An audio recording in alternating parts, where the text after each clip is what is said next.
Dear friends, I welcome you all in this session. In the present session, we'll be having some discussion on Amavata. Amavata is a comparatively common disease in our society, and in our day-to-day practice also we are getting so many patients of Amavata.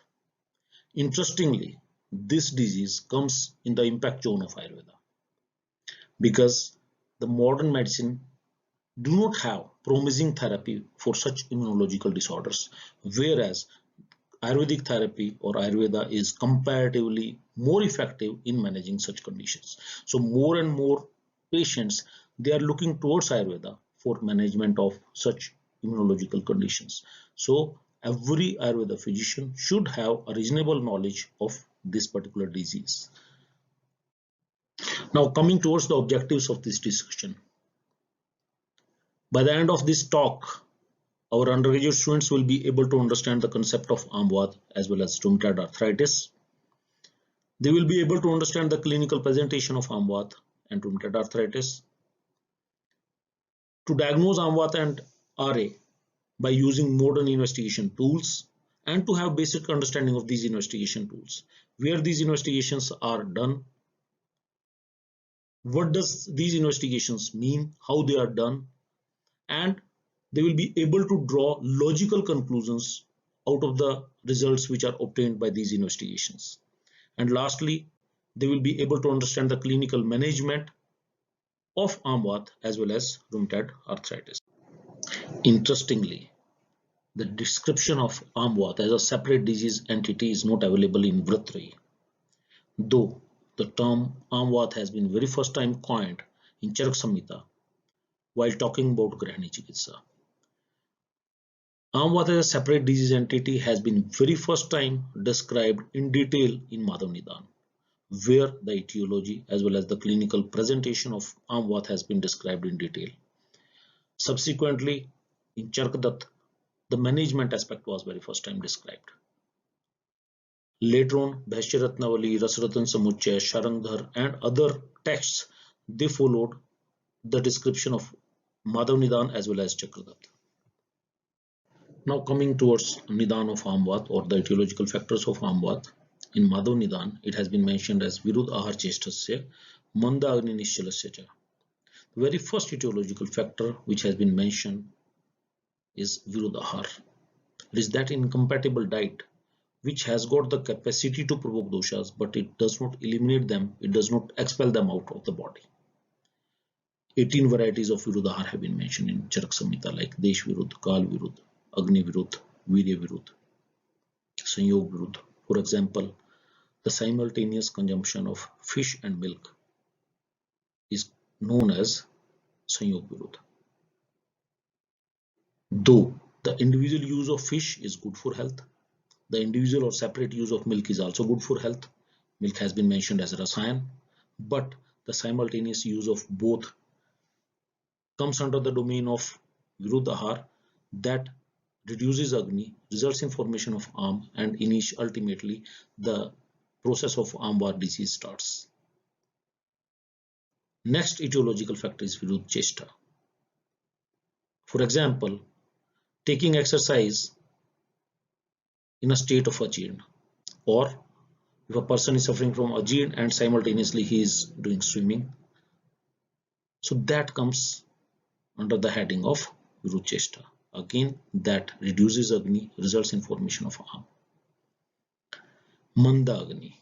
Whatever is the reason behind that Manda Agni, if the Agni is reduced, whether it is due to Atimatra Bhojan or it is due to some psychological reasons or it is due to Adyashan or Vishamashan or Samshan, so that reduced Agni results in formation of Am, and ultimately the process of Amavata pathophysiology begins from there.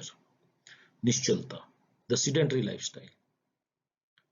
The sedentary lifestyle basically results in provocation of kapha dosh. It also reduces Agni, results in formation of Am, and aids in the pathophysiological process of Amavata.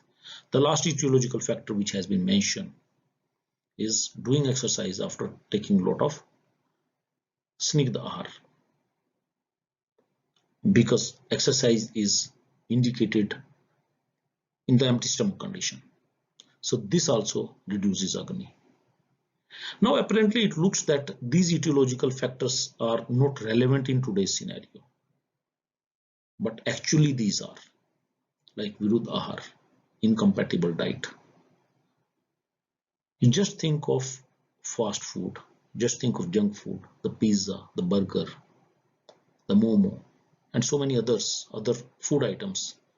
They definitely comes under the purview of Virudh Ahar.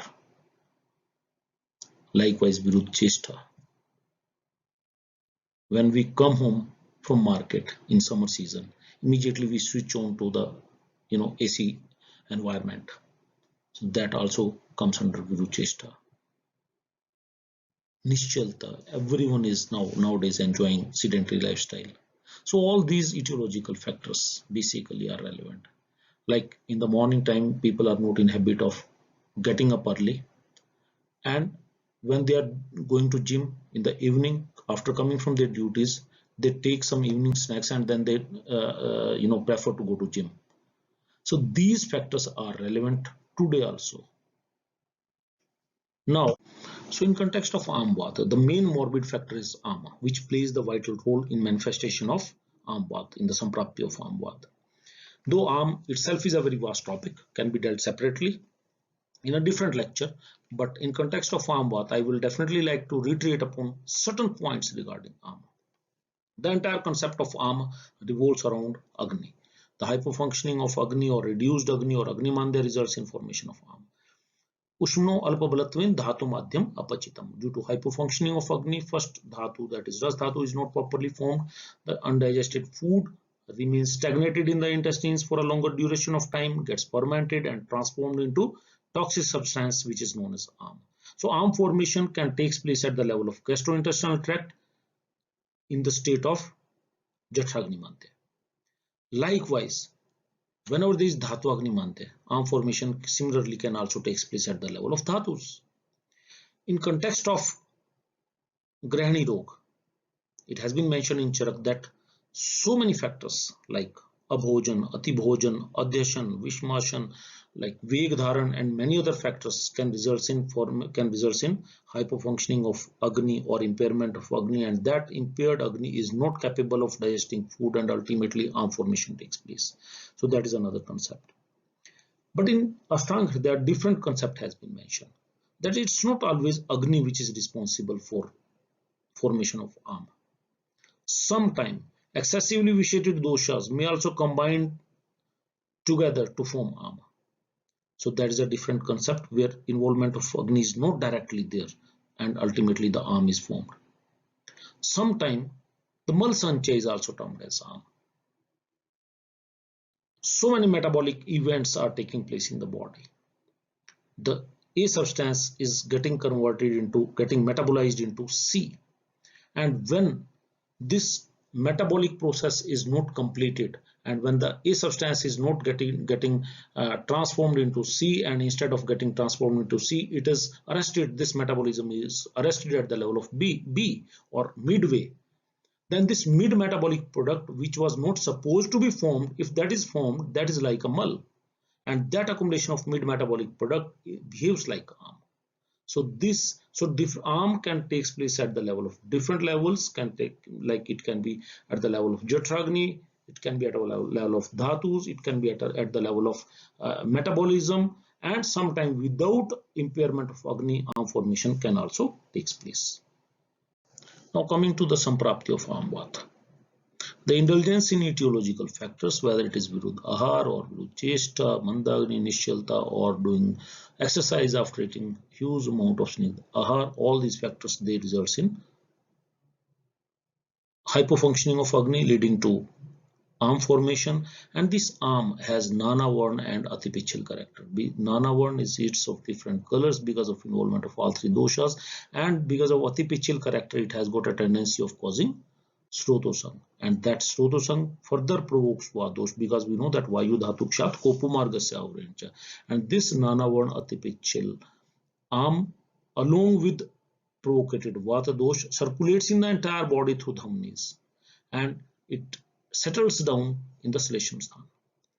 The seat of Shleshak Kaph is Sandhi. So it settled down in the Sandhi, leading to Shul and Shodh in the Sandhis, and it also causes Dorbalya.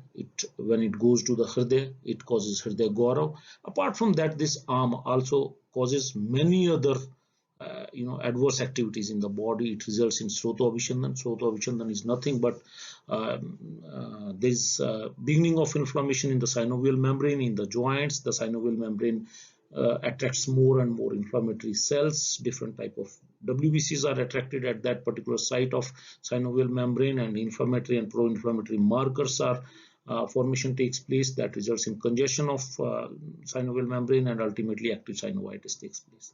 And apart from that, Yugpat Kupitavin Satrik Sandhi Parveshiko, the Prokopit Vat as well as this arm both simultaneously gets entry to the Trik Sandhi and causes inflammation in the Trik Sandhi, leading to Shul and Shoth over there, and also results in this Gatar Stabda, stiffness of the body, that also takes place.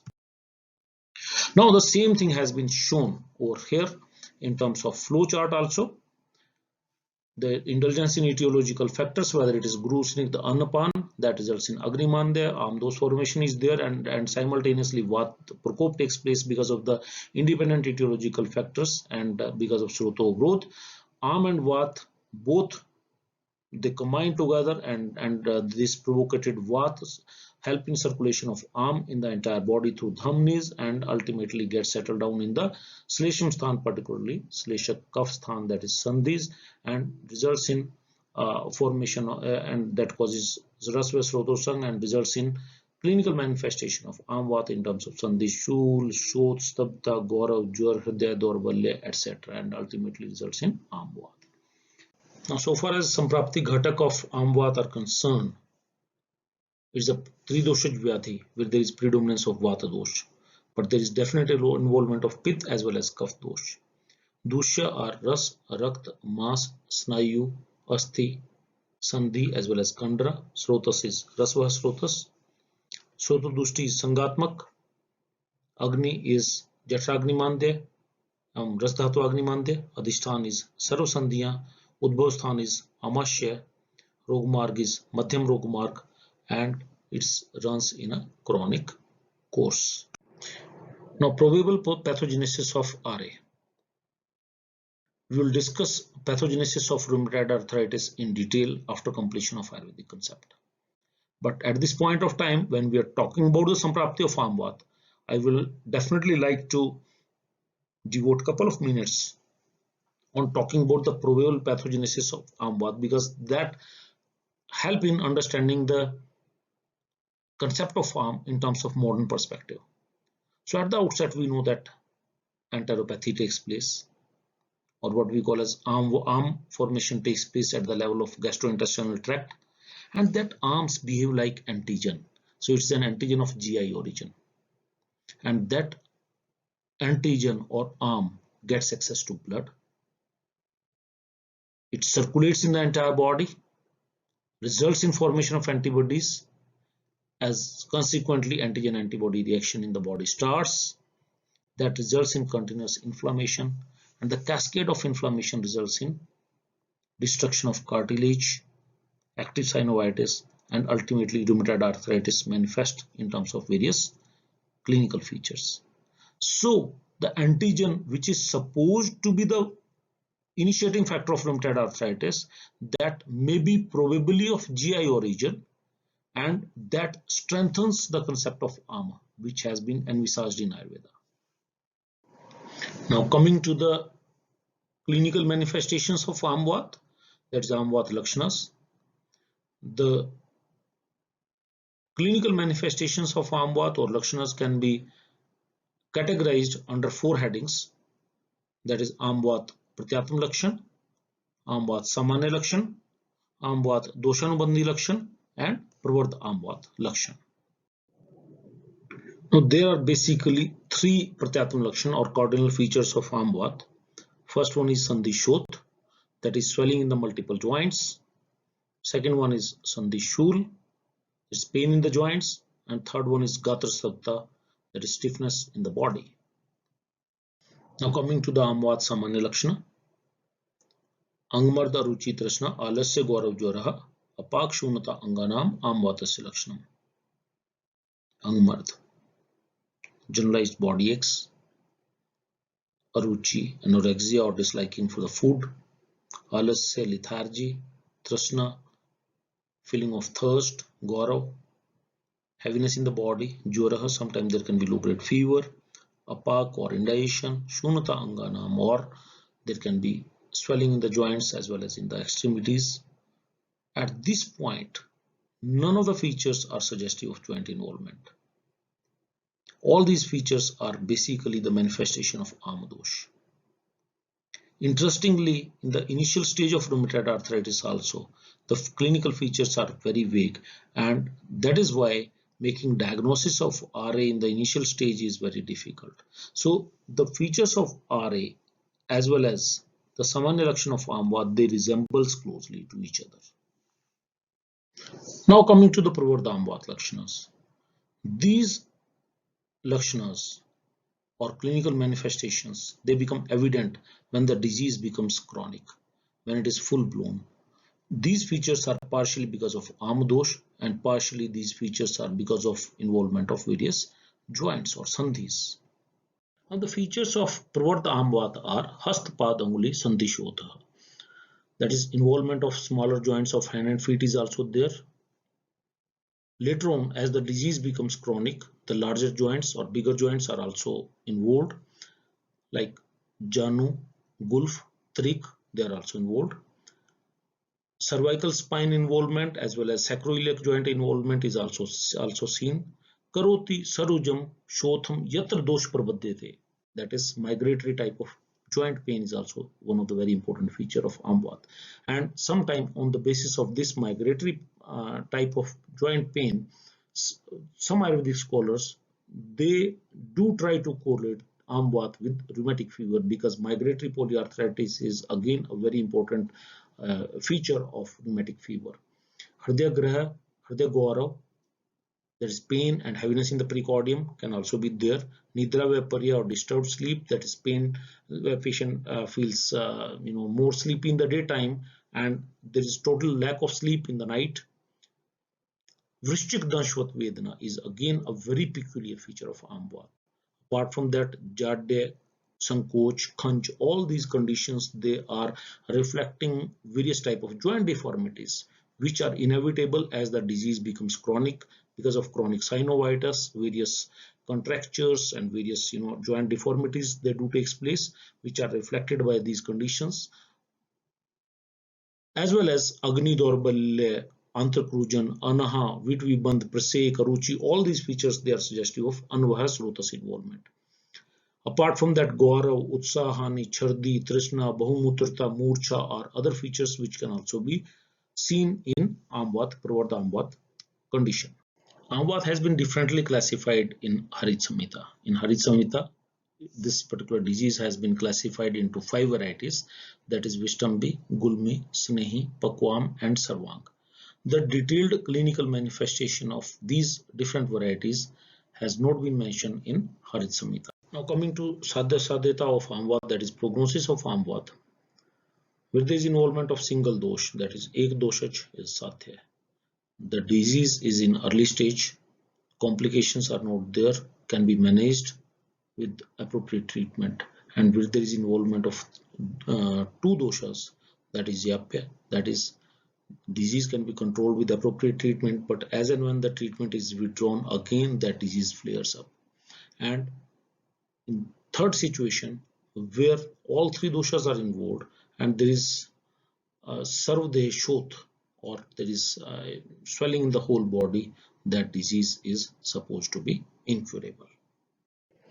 Dear friends, with this we are coming to the end of our first part of Amvat discussion. In the second part of Amvat discussion, we'll be talking about the management aspect of Amvat, the Chikitsa Siddhant of Amvat. We'll also be talking about various aspects of rheumatoid arthritis, including its etiology, pathophysiology, diagnostic aspect, as well as the management aspect. On the basis of Similarity in the clinical presentation. On the basis of similarity in the symptomatology, rheumatoid arthritis falls very close to Amvat. So how we can correlate Amvat with rheumatoid arthritis, we'll also be discussing on this issue in our next part of Amvat discussion. Thank you, one and all.